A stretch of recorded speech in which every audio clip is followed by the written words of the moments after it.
నమస్తే, జిల్లావాణి న్యూస్ కు స్వాగతం. నా పేరు తరంగిణి. ముందుగా హెడ్లైన్స్ చూద్దాం. ఎన్టీఆర్ జిల్లా నందిగామ నియోజకవర్గం కంచికర్ల మండల కేంద్రంలో కల్వరి కృప మినిస్ట్రీస్ వ్యవస్థాపక అధ్యక్షులు రెవరెండ్ చదలవాడ యువరాజుతో మా జిల్లావాణి స్టాఫ్ రిపోర్టర్ మట్టిపల్లి బాలకృష్ణ ముఖాముఖి కార్యక్రమం నిర్వహించారు. మా స్టాఫ్ రిపోర్టర్ మట్టిపల్లి బాలకృష్ణతో యువరాజు మాట్లాడుతూ, నేను పశ్చిమ గోదావరి జిల్లా తణుకు నియోజకవర్గం అత్తిరి మండలం తిరుపతిపురం గ్రామంలో తిరుపతయ్య సుగుణమ్మలకు 2వ సంతానంగా జన్మించానని, మా తల్లిదండ్రులకు 5 మగపిల్లలు 1 ఆడపిల్ల అని, అందరూ దేవుని దయ వల్ల కుటుంబాలతో మంచిగా సెటిల్ అయ్యారని, నాకు 5 ఆడపిల్లలని, నాకు 1991వ సంవత్సరంలో ఏపీఎస్పీ 6th బెటాలియన్ ఉద్యోగం రాగా నేను ట్రైనింగ్లో ఉండగా విపరీతమైన కడుపు నొప్పి వచ్చిందని, ఎన్ని హాస్పిటల్లో ఎంతమంది వైద్యుల దగ్గరికి తీసుకువెళ్ళినా తగ్గలేదని, చివరికి వైద్యులు పేగు క్యాన్సర్ అని నిర్ధారణ చేశారన్నారు. గత్యంతరం లేని పరిస్థితుల్లో నేను దేవాది దేవుడైన యేసుక్రీస్తు ప్రభువు వారిని నమ్ముకున్నానని, ఆ తరువాత నాకు సంపూర్ణ స్వస్థత కలిగిందని, నాటి నుంచి నేటి వరకు ఎటువంటి వ్యాధి కూడా నా శరీరాన్ని తాకలేదన్నారు. ప్రస్తుతానికి దేవుని పరిచర్యలో నేను నందిగామ నియోజకవర్గంలో 10 సంఘాల స్థాపించి నడుపుతున్నానని అన్నారు. ఎన్టీఆర్ జిల్లా నందిగామ నియోజకవర్గం కంచికచర్ల మండల కేంద్రంలో గల కల్వరి కృప మినిస్ట్రీస్ వ్యవస్థాపక అధ్యక్షులు రైట్ రెవరెండ్ చదలవాడ యువరాజు పాస్టర్ గారు మన మధ్యలో ఉన్నారు. నమస్తే పాస్టర్ గారు. రైతులాడు బాలకృష్ణ గారు. అయ్యా, మీరు పాస్టర్గా ఈ నియోజకవర్గంలో పలు గ్రామాల్లో పలు మందిరాలను ఏర్పాటు చేసి, అవును, ఒక్కొక్క మందిరాన్ని ఒక్కొక్కరికి అప్పచెప్పి, అవును, కొంచెం అందరికీ అందుబాటులో ఉంటూ మీ కార్యక్రమాన్ని నిర్వహిస్తున్నారు కదా. అయితే మీ వివరాల్లోకి వెళ్ళే ముందు మీ కుటుంబ నేపథ్యాన్ని మా ప్రేక్షకులకు తెలియజేస్తారా? అంటే మీరు ఎక్కడ పుట్టారు, మమ్మీ డాడీ పేరు, అవి ఒకసారి మీ కుటుంబం గురించి చెప్తారా? మా అమ్మగారి పేరు చదలవాడ రానమ్మ, మా నాన్నగారి పేరు చదలవాడ తిరుపయ్య. వారికి 5 కుమారులు, 1 కుమార్తె. మాది తణుకు తాలూకా అత్తిరి మండలం తిరుపతిపురం అనే గ్రామం, పశ్చిమ గోదావరి జిల్లా. ఆ ప్రాంతంలో మా ఊళ్ళో ఎంతమంది పిల్లలు? 5 మగవాళ్ళు, 1 అమ్మాయి. నేను 2వ వ్యక్తిని. మా అన్నయ్య వ్యాపారం చేసేవాడు విజయవాడలో. తర్వాత ఇప్పుడు ప్రస్తుతానికి సేవకు వచ్చాడు, దేవుడి సేవకు వచ్చాడు. మా అన్నయ్య గారి పేరు చదలవాడ స్టీఫెన్ గారు. ఓకే. తర్వాత నా పేరు చదలవాడ యువరాజు, అది స్కూల్ నేమ్ కూడా. తర్వాత నా తర్వాత ఆయన వ్యవసాయం చేసుకుంటాడు, చదలవాడ రామకృష్ణ. తర్వాత ఆయన మరి ఫిజియోథెరపీ డాక్టర్ చదలవాడ కేసరి బాబు, సౌమ్యులు అంటారు. ఆ తర్వాత ఆయన చదలవాడ రవి, ఆయన ఆటో డ్రైవర్.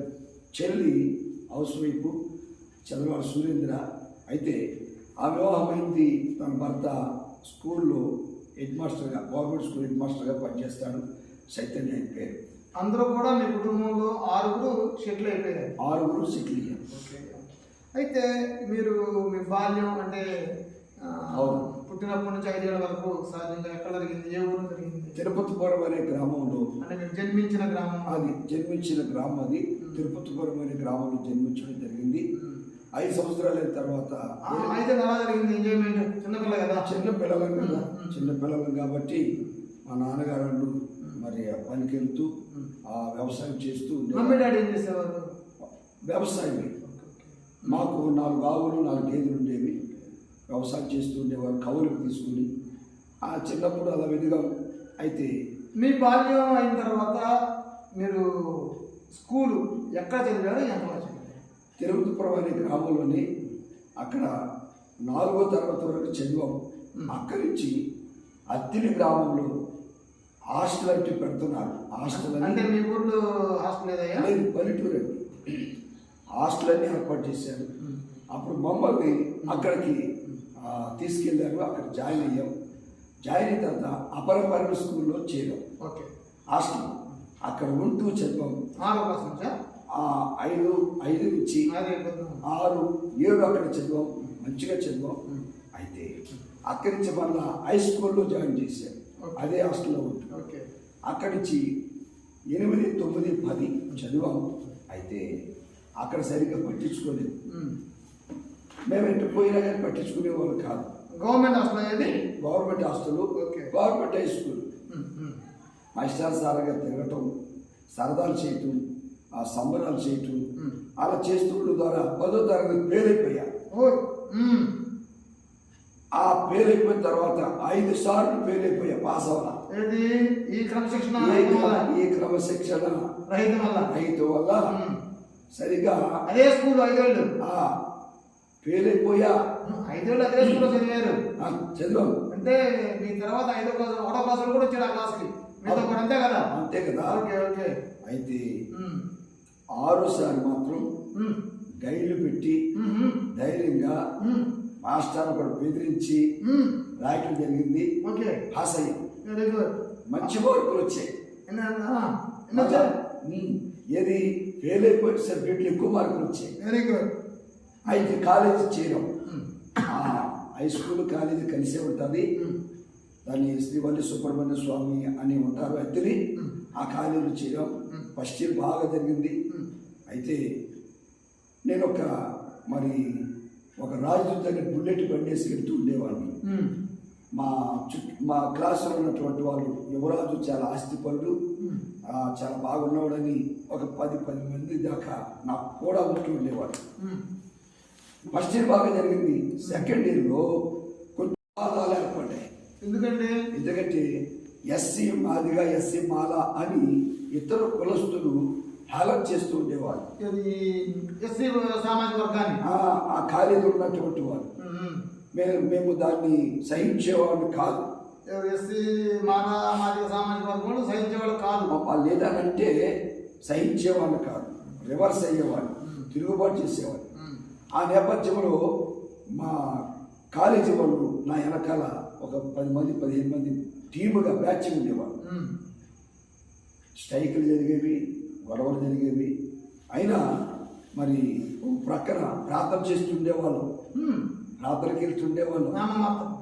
అంటే ఏదో ఆచార క్రైస్తులుగా, కుల క్రైస్తులుగా, మత క్రైస్తులుగా నామకార్థంగా చేస్తుండేవాళ్ళు. ఓ పక్కన గొడవలు. మా ఊర్లో కూడా యువరాజు అంటే రెబలే. రౌడీ అని కాదు, న్యాయం చేస్తే ఎవరికైనా అన్యాయం జరిగితే కుల పెద్దలు ఏదైనా అన్యాయం మాట్లాడుతూ ఊరుకునేవాళ్ళు కాదు.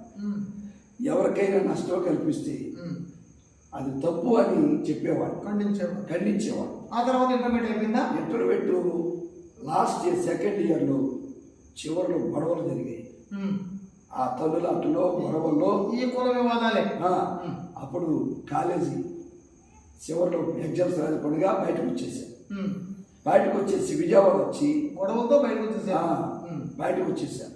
అప్పుడు విజయవాడ వచ్చేసి విజయవాడలో మా అక్కోళ్ళు ఉంటే, మా అన్నయ్యలు ఉంటే అక్కడి నుంచి రైల్వేలో చేరాను. రైల్వేలో క్యాజీ లేబర్గా చేశాను. 2 సంవత్సరాలు చేశాను. చక్కగా జరిగింది. అక్కడి నుంచి ఒక యాడ్ చూశాను. పోలీస్ కానిస్టేబుల్కి మరి 10వ తరగతి పాస్ అయినా తీసుకుంటున్నారు అని ఒక పేపర్ యాడ్ చూశాను.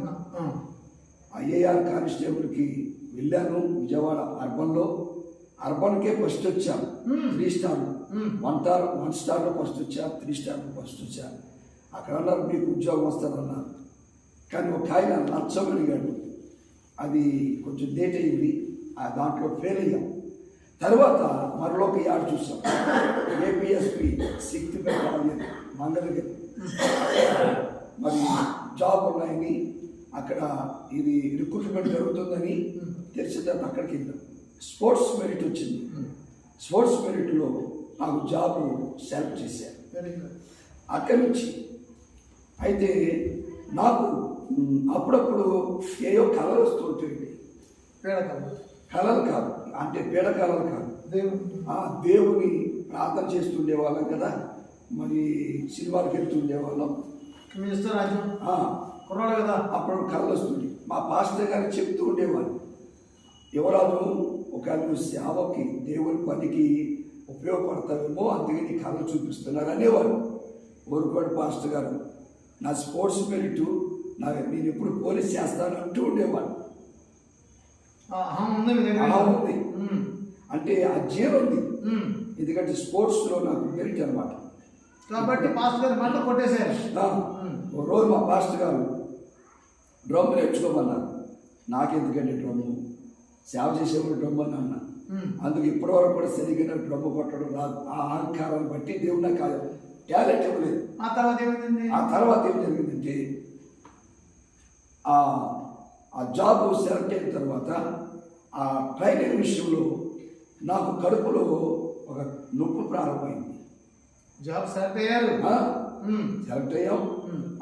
మా కమాండర్ అనురాధదేవి గారు, ఆమె గారు నీ స్పోర్ట్స్ బట్టి నీకు జాబ్ వచ్చిందని చెప్పారు. అయితే ఆ ట్రైనింగ్ పీరియడ్లో నా కడుపులో ఒక నొప్పి ప్రారంభమైంది. ఎందుకని ఏమో తెలియదు, ఎందుకో తెలియదు. అప్పుడు మా అక్క దగ్గర చూపించుకుంటుంటే వాళ్ళు ఫ్యామిలీ డాక్టర్ ఉన్నారు. మా బావగారు హెడ్ కానిస్టేబుల్, మాకు ఇంట్లోని వైఫ్ హౌస్ వైఫ్. చిన్ని మన హాస్పిటల్ చూపించడం తీసుకెళ్తుంటే మెడిసిన్ రాసేవాడు. అవి వాడేవాళ్ళు కానీ తగ్గేది కాదు. ఒకరోజు పాస్టమ్మ గారి దగ్గర తీసుకెళ్ళి పాస్టమ్మ గారు ప్రాణం చేస్తే స్వస్థత కలుగుతుందని అక్కడికి వెళ్తే ఆమె భాషలు మాట్లాడి ప్రవచించింది. నాకు వేరుగా ఉండి నువ్వేది సాధించలేవు అని ప్రవచించింది. తల్లి ఆపుడు కులాలకు చెందిన ఆమె వెంకయ్యమ్మ గారు ఆమె పేరు. మీ గురించి ప్రార్థన చేస్తూ నేనన్నాను, నాకు వేరు ఉండి నువ్వే సాధించలేవు అంటున్నా పెట్టి నాకు ఉద్యోగం వచ్చింది, నేను అవనస్తున్నాను, ఏ పైన చేయగలను అని ఆహంతో ఉండేవాడు. అహంకారం అన్ని అమ్మ ప్రార్థన చేసి పంపించింది. అయినా ఏమని ప్రవచించారు? అమ్మ నాకు వేరుగా ఉండి నువ్వేమి సాధించలేవు అని సాధించలేవు. నేనన్నాను, నాకు ఉద్యోగం వస్తే ఏమి సాధించగలుగుతావంటే పిచ్చి మాట్లాడి అక్కడన్నా కాల్సిమి అన్నది. ఆ ప్రేరణ రాసేది తగ్గేది కాదు, మందులు వాడేది తగ్గేది కాదు. అయితే ఇంకో చోట తీసుకెళ్ళి మా అక్క మరి చక్కగా ప్రార్థన చేసి బుద్ధి రాదు. ఆ ప్రార్థన చేసి ప్రవచించి మాట్లాడినాము కూడా. గాయం చేసేది నేనే, గాయం పూడ్చేది నేనే మాట్లాడింది. మళ్ళా ఇంకో తల్లి గారు ఇదేంటి గాయం చేసిన గాయపూడి 2 సంవత్సరాల నుంచి వైద్యం వాడుతున్నా, గాయం తగ్గట్లా, ఆ గాయం అని పోడ్చకపోతే చచ్చిపోతానేమో అని భయంతో ఒకరు మాత్రం దిగిపోయింది. చచ్చిపోతే మట్టిలోకి వెళ్తే ఏం ఉపయోగం? ఉద్యోగం ఉన్నా. కాబట్టి దేవుని సేవ చేద్దాం, దేవుని పని చేద్దాం, దేవుని బ్రతికించుకుంటే ఆరోగ్యవంతులు ఉంటారు అనే తీర్మానంతో. అంటే చివరి స్టేజ్ హాస్పిటల్ చూపించారు డాక్టర్ అన్వయ్ గారని. తగ్గల 2 సంవత్సరాలు కూడా ఆ డాక్టర్ గారు అన్నారు, ఇది పేగు క్యాన్సర్ అన్నాడు. కన్ఫర్మ్ చేశారు, పే క్యాన్సర్ ఇది, తగ్గట్లేదంటే పే క్యాన్సర్ ఇది, కాబట్టి పొట్ట కొయ్యాలి, దాన్ని సరి చేయాలి అని 92వ సంవత్సరంలో చెప్పారు. అయితే నేను చెప్తున్నాను, దేవుని దయ వలన, దేవుని కృప వలన, దేవుని ప్రవచనానికి లోబడి దేవుని పని చేస్తున్నాను కనుక ఇప్పుడు 2026వ సంవత్సరం వచ్చినా నా పొట్ట మీద కత్తి పెట్టలేదు, నొప్పి కూడా లేదు. పట్టింపు చూపిద్దాం కాదు. అసలు మామూలుగా నీ లెక్క ప్రకారం మొదట్లో పొగరగా ఉన్నారన్నారు. అవును, నమ్మలేదన్నారు. అవును. తర్వాత మీకు అంటే నాతో తిరుగుతుండేవాళ్ళం, లోకానుసారి తిరుగుతుండేవాళ్ళం, సినిమాలు చూస్తుండేవాళ్ళం. లోకానుసారమైన వ్యక్తిని కానీ ఈ ప్రవచనాలు అంటాం నమ్మేవాడు కాదు. ఇప్పుడు మాత్రం నమ్మారు. ఇప్పుడు ఎందుకు రమ్మానంటే మీ దాకా వచ్చింది కాబట్టి. అది నా దాకా వచ్చింది. డాక్టర్లు మెడిసిన్ ఇచ్చిన, డాక్టర్లు వైద్యం చేసిన 2 సంవత్సరాలు కడుపు నొప్పి తగ్గలేదు.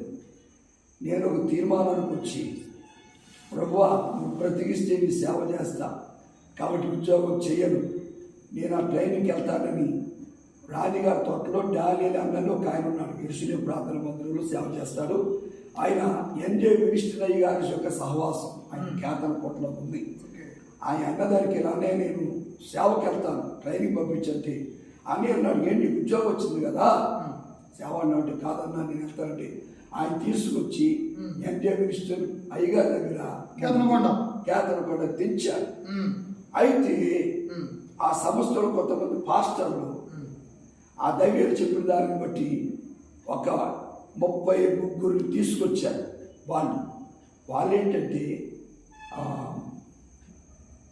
సోషల్ వర్క్ నేర్పుతారు, కార్ డ్రైవింగ్ నేర్పుతారు, మిషన్ టైరింగ్ నేర్పుతారు, కార్పెంటర్ నేర్పుతారు, రాడ్ బెండింగ్ నేర్పుతారు.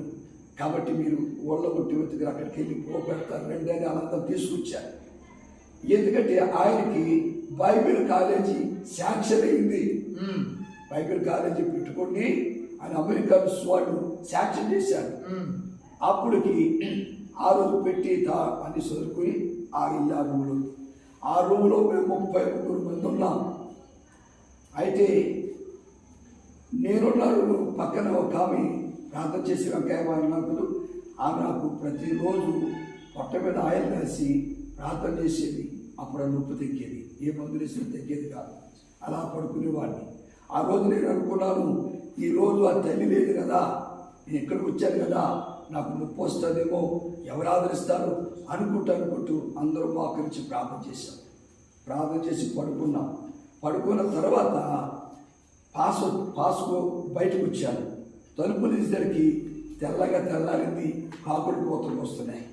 అప్పుడు నాకు ఆశ్చర్యం వేసింది, ఏంటి ఈరోజు రాత్రి నాకే నొప్పి రాలేంటి? ప్రతిరోజు రాత్రి కూడా మంచమని పడుకుని కాళ్ళు గిట్ట తన్నుకొని ఆ పళ్ళు పిట్టకు బిగించి ఏడ్చేవాడు. ఆ చుట్టుపక్కల మగోడు ఏడుతున్నాడు ఇట్లా అంటారని సైలెంట్గా ఏడ్చేవాడు తట్టుకోలేక. ఆ తల్లి వచ్చి ప్రార్థన నూరు రాసి ప్రార్థన చేసి తగ్గేది, అలా పడుకునేవాడు. ఆ రోజు నేను అనుకుని ఈరోజు ఆ తల్లి లేదు కదా, బాగా ఏడుస్తుంది, బాగా నొప్పి వచ్చేస్తుంది అనుకుంటూ పడుకున్నా. నిద్ర పట్టేసింది. మధ్యలో మెలకు వచ్చింది. తలుపులు తెరిచి చూసేసరికి తెల్లారుతుంది, కాకులకు వస్తున్నాయి. అప్పుడు నాకు ఆశ్చర్యమైంది. అప్పుడు నేను అనుకున్నాను, వా నీ మాటకు లోపడకుండా నా ఎవరి బాధలు చూసుకుని నా ఉద్యోగాలు చూసుకుని నేను బ్రతకగలుగుతాను, సంపాదించుకోగలుగుతాను అని విర్రవీగాను కనుక నన్ను గాయం చేసి రోజు ఏడ్పించావయ్యా.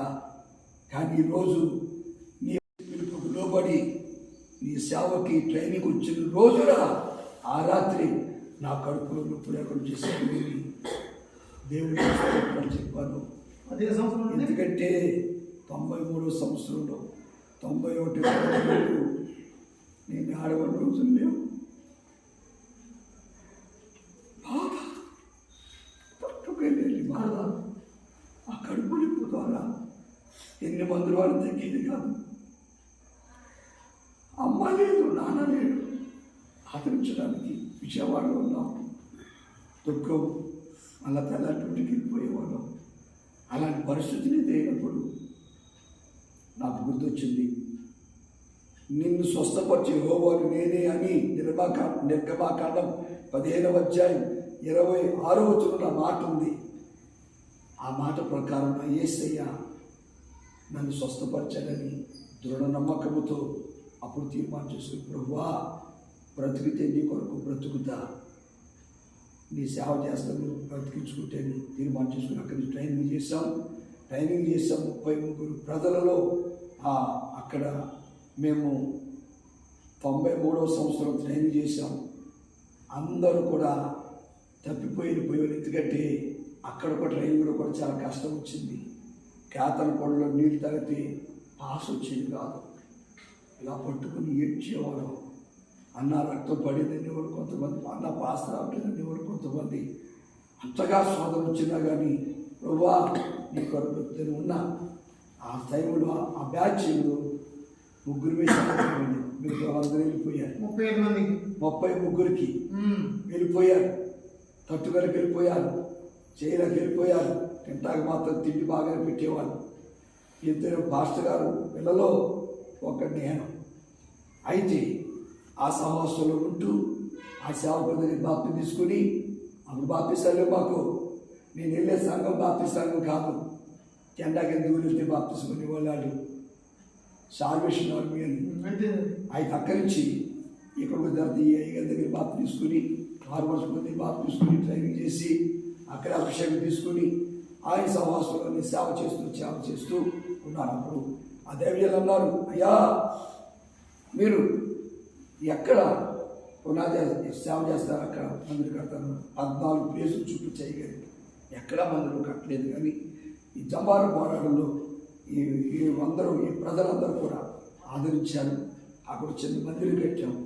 మందిరం కట్టారు. సులాభ వేయడానికి డబ్బులు లేక అయ్యగారి దగ్గరికి వెళ్ళాం. 2 డాక్టర్లు వెళ్ళాం విశ్వాసంతో పాటు.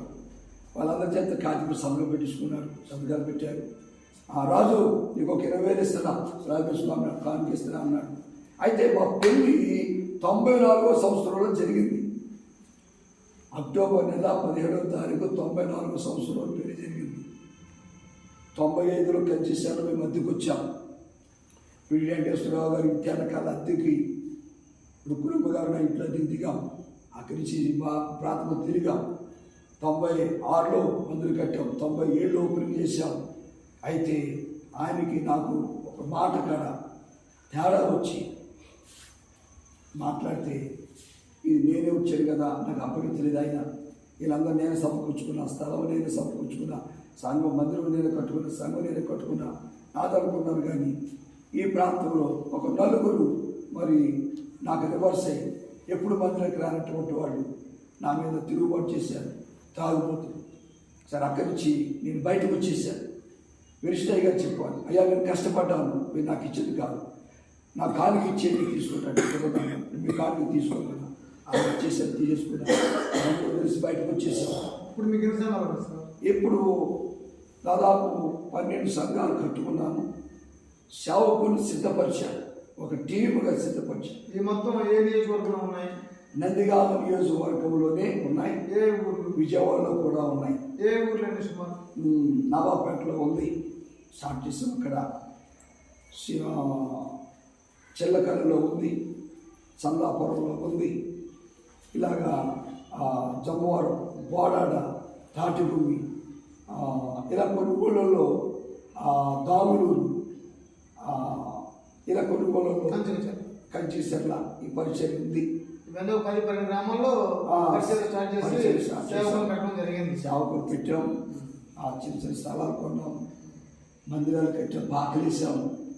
మా సేవకుడికి బైకులు ఇచ్చాను, డ్రమ్స్ ఇచ్చాను, తర్వాత సెల్ ఫోన్ కూడా కొని ఇచ్చాను. ఇప్పుడు మీ పరిచర్య ఎలా ఉంది? ఇప్పుడు పరిచర్య బాగానే ఉంది. కానీ అయితే ఈ ప్రాంతంలో ఆత్మ సంబంధమైన సత్యవాక్యానికి లోబడేవాళ్ళు కాదు అది. కాబట్టి దేవుడి పని దేవుడు మాకు ఇచ్చిన పని ఆయన పోషిస్తూ ఉన్నాడు. ఎందుకంటే ఆకాశ పక్షులను పోషిస్తుంటే నన్ను పోషిస్తాను నిరీక్షతో వచ్చాను. నాకు ఇప్పుడు 5 ఆడపిల్లలు, నా భార్య, నేను, నా పాస్టర్లందరూ కలిసి సేవ చేసుకుంటూ ఉంటుంటాను.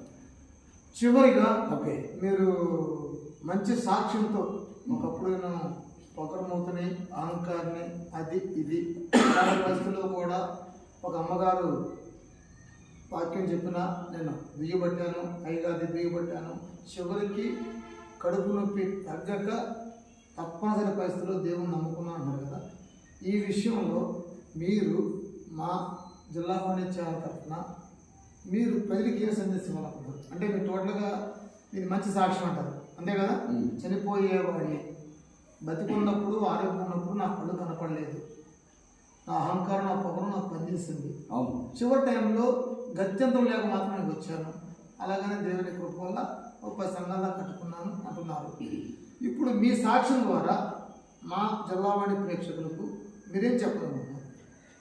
ఏం చెప్పాలనుకున్నానంటే, ప్రభువైన యేసుక్రీస్తు వారు ఆయన మరి మొన్న మేము క్రిస్మస్ పండుగ చేసుకున్నాం.